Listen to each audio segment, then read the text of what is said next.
Am I the a-hole for giving my stepson a 20-minute time limit to return my car before I phoned the police? Plus update. Original post. This happened last night and I'm extremely annoyed. I am a 34 female doctor and part of my job entails being on call for 1 to 3 nights a week, twice a month. My fiancé Dale, 30 male, has been saving, with my stepson's mom, to buy him a car for Christmas. My stepson Rex, 16 male, has a license already but always has to borrow his mom's station wagon or his dad's beat-up pickup truck. His mom's car is lame and embarrassing and his dad's can only hold 1 passenger. Not practical for a teen. On to the main conflict. Rex texted me yesterday around 12 if he could borrow my car after school. His friends wanted to go to the mall but the bus route is too long, so could they borrow my car? I texted back a, "Sorry but no, I'm on call again. Can you ask your mom?" He says no. I told him, "Sorry, but my answer is still no. I'm sure you will find a solution. Ask your friends and you can all figure it out." If you see where this is going, you are less shocked than I am. I was up in my home office, the room where I keep my switch, sewing machine, and laptop, so not an official office, when I heard Rex and his friends downstairs after school.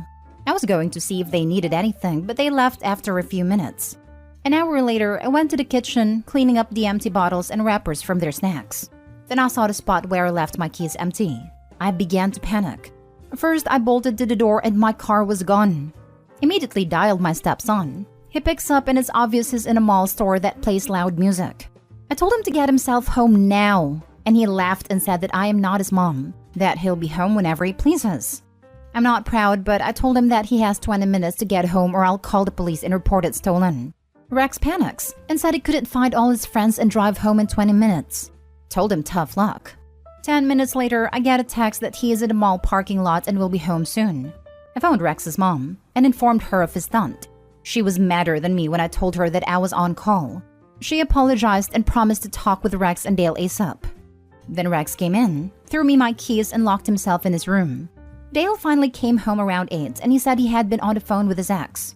He demanded to know why I punished his son. I put my foot down and explained I am on call. That means I need my car. And Rex stole my car. Dale disagrees.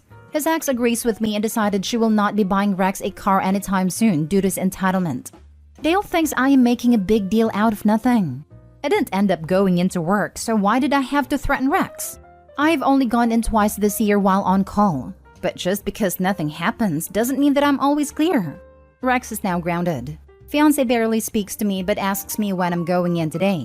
I'm not, and if I will apologize. I am still not budging and I'm still angry he doesn't get it. Am I the a-hole? Editing because it came up in the comments. Yes, Dale was 14 when Rex was born. Don't get hung up on this. It isn't about teen parents. Rex's mom was 15 when they had him and is the best mom if you ask me. She's who introduced me to Dale. Now for the top comments before reading the update. Not the a-hole. Rex took your car even after you said no, and Dale is okay with that? Teenagers need boundaries and rules, and parents need to enforce those. Dale is the a-hole and is setting Rex up to be one too. Rex owes you an apology, not the other way around. He demanded to know why I punished his son. Agreed that Dale is the a-hole while Opie's not the a-hole. Opie didn't even punish his kid. She simply demanded that he return the property that he stole. The son rudely refused, so Opie had no choice but to let him know that there would be consequences for his actions if he didn't return the car.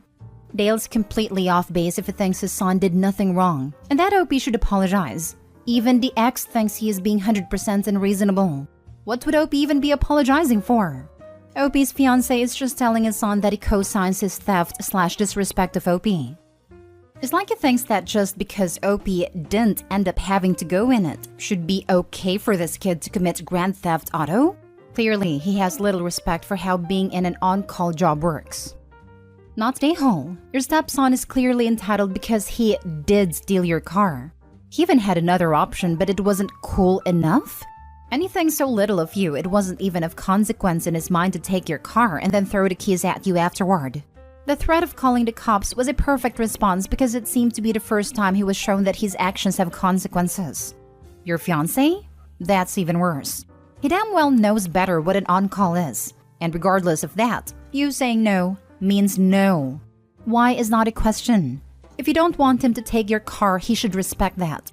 Your fiancé playing this off is a huge problem because it excuses your stepson's behavior. This is a relationship-ending problem.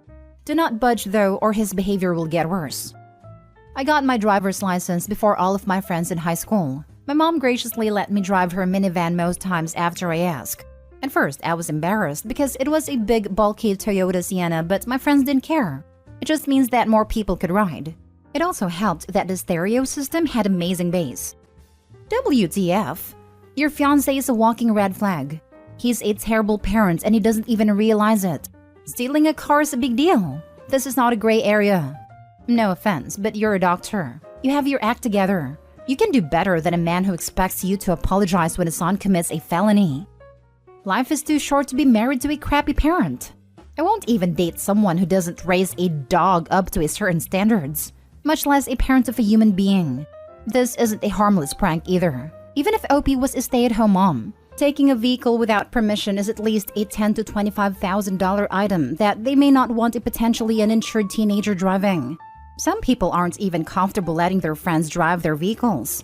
The entitlement this teen has could ruin his own life.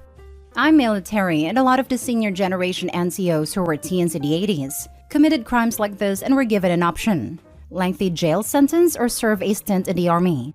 My favorite master surgeon stole a car at 18 and chose the army. He now has a daughter graduated from West Point, and he retired to work at Raytheon on top secret missile projects. Kids these days aren't given second chances like this anymore. It could stay with him forever. Edit/update. Now I can see why my friend told me the sub can be a little much. I'm very thankful for these responses, but I think I'm going to leave the comments now and have a very frank discussion with Dale tonight. Rex is with his mom, so he won't be in the middle or get involved. Kid still wouldn't look at me and called me a witch who won't let him get his own car now. Now for the full update. So apparently Dale reads through the subreddits on his work breaks. He texted me a link to my post during his dinner break.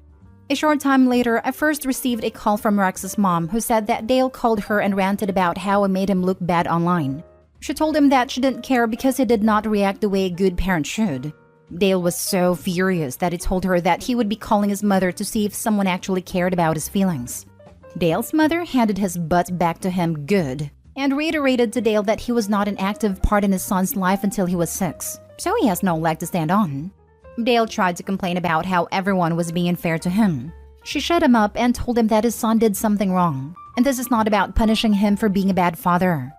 Dale returned home a little while ago, about an hour earlier than he usually does. He looked defeated, but he was still short with me. Said he was disappointed that I posted and now everyone who knows will think he's a joke and a bad father. I didn't think this conversation would end up with my ending the engagement and relationship, but it did. The house is all in my name, so Dale is packing up his things and crawling back to his mom's house. The wedding wasn't set, so no money or time lost there. Dale said so many things that I don't even want to write down. This is not the man who I have known for 4 years. And I'm honestly shocked at how selfish he is. He said my doctor money would have to buy Rex a car to make up for all the hard feelings. I am astonished at how delusional he is. I am done with his account and will not be returning. Edit to add that also, the fact he wasn't in Rex's life till age 6 was a huge red flag to me. He never mentioned it and refused to admit it was a big deal during the argument we had when he came home. Sending internet hugs, OP. Sorry for something so important to end over something so stupid and ridiculous. At least it showed you before you were too committed what you were getting into. Next story. Am I the a-hole for taking my car back, causing my sister to lose her job? In January, my sister Jan, 28, had her car broke down and had to be scrapped.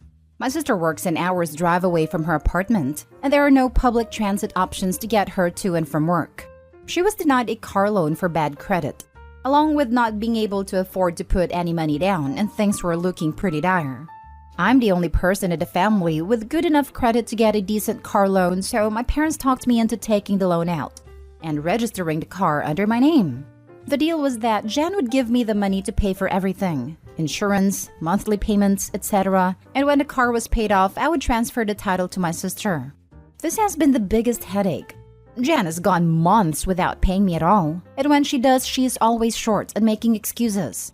The truth is, I'm essentially paying for the car plus insurance for my sister, with a promise of reimbursement. My parents have also promised to make up the difference at some point, but I doubt that will happen. It has been 2 months since Jan has paid me, and it is again looking like I will have to pay this month's payment out of my own pocket. I am so sick of this, and told Jan last week that I want to be paid in full by that Friday or I would be taking the car and selling it. She just disingenuously apologized and promised super seriously to have the money to me that week. Friday rolled around and she had ignored all my texts and calls. I had my girlfriend drive me out to her apartment, and I told her to hand the keys to the car over or I would call the police and report it stolen. The car is legally my property and I'm done paying out of pocket so she can have a car. She told me she had shifts all weekend and that she would be fired if she could not go. I told her I don't care, and then she threatened to sue me. In the end, I got the car and listed it over the weekend. Jan lost her job last night for not showing 3 days in a row. The fact my parents or some other person could not drive her to work seems to escape her, as she and my parents have branded me the biggest a-hole on the planet. Now for the top comments. She wasn't even trying to make an effort to pay you back. It's your car, not the a-hole. I don't get these kinds of people. What do they honestly expect from people doing them ridiculously huge favors? If someone did something like that for me, I can't imagine just ghosting them and going so long without a payment. Even if I was legitimately strapped for cash, I would pay whatever pathetic sum I could. Even if I keep on getting more and more behind, I can at least show my genuine desire to pay and appreciate the favor done for me. The answer is they are a-holes and they think everyone would screw them over like they screw people over. So they have zero issues with it. Not the a-hole. Driving an hour each way for work costs a lot of money, no matter how fuel efficient the car is. If, after 6 months, your sister couldn't make this pay, perhaps she either needed to move closer to work or find a job closer to home. In any case, it wasn't up to you to subsidize her attempt. And if you took the car back Friday and she didn't get your parents to pay you something that night, well, it sounds like maybe they weren't as upset about this as they claim. Last story. Am I the a-hole for not honoring all of her wishes? Backstory. My husband and I separated 2 years ago. At first, we hated each other. It got better this past year. We spoke, we're friends, we both still loved each other. He passed on September 15th. As his wife, no one would speak to his girlfriend. We'll call her Avery. She called me, upset that no one would speak to her. Coroner, police, no one. After speaking to the coroner, I can understand why she doesn't want me to be the one in charge. Avery has given 2 separate stories regarding his passing.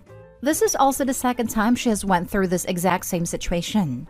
3 years ago with her deceased husband and now mine. So I'm already on edge. I've spoken to his, we will call him Landon, family, and they don't know her really and have only spoken to her via Facebook/FaceTime. They do not get along very well and she hasn't really wanted to get to know them. I don't know much about Avery, just what I've been able to learn in the past 4 days in speaking with her.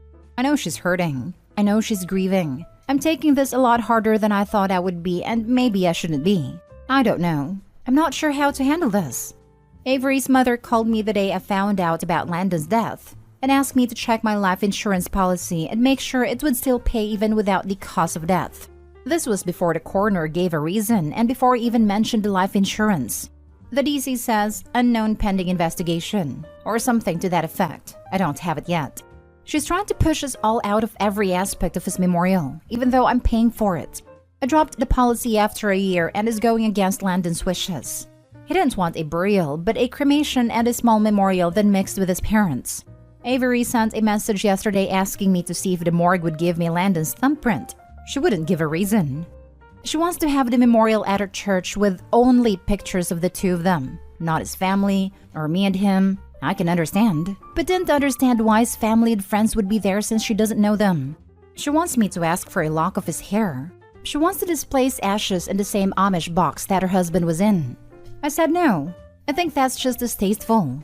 Now I'm being called and messaged by her family and her, saying how I'm trying to take over and that I shouldn't have a say in any of this. I'm not. I did ask for her input and help.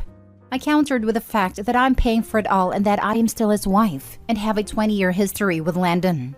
They argued that this wasn't about me. It's not. It's about Landon. But it's about Avery and Landon. Their life together, 1 year, and have nothing to do with it. And that they don't know why I'm so upset over him passing or being involved. And I'm an a-hole for not honoring Avery's wishes and letting her have what she wants for her boyfriend. Am I the a-hole in this situation? Now for the top comments. She had a previous husband die in a similar way. There's a pending investigation on your late husband's death. She's given 2 different stories, inquiring about life insurance policy. Maybe I just watched too much true crime, but this sounds suspicious as heck. It's not just you. It sounds very suspicious to me as well, and to his family. We think this is one of the reasons she's trying to push us completely out of everything. Not the a-hole. I'm sorry, but Avery has no standing here. She can grieve him privately, but she's out of line for trying to claim his remains and co-opt his memorial. The entire story sounds sketchy AF. And while you skirt around it, is there an implication she could be involved in his passing? Honestly, block this woman. Don't talk to her at all. And if she has questions about his estate, refer her to your lawyer. You knew Landon for decades. You still are in contact with his family. You are the ones who should be planning whatever comes next. The entire story sounds sketchy AF, and while you skirt around it, is there an implication she could be involved in his passing? To answer directly, yes, I believe so. Avery gave 2 accounts of what happened. To the deputy coroner, she said that they arrived at her mom's house at 3 a.m. and Landon went to bed. She stated that she left at 6 a.m., came back at 10 a.m. and found him in the same position and discovered he had passed. To me, they got to the home at midnight, stayed up talking to her mom. They went to bed at 3 a.m. and when she woke up at 10 a.m., she found him deceased beside her. The deputy coroner also told me that they found at least 10 different IDs, social security cards and bank cards, on him in his pockets when they got there. I know this man. He always emptied his pockets before he went to sleep, and would put his wallet and anything he had in his pockets, except for his phone, in his slippers or shoes. He did this every night, no matter where we were.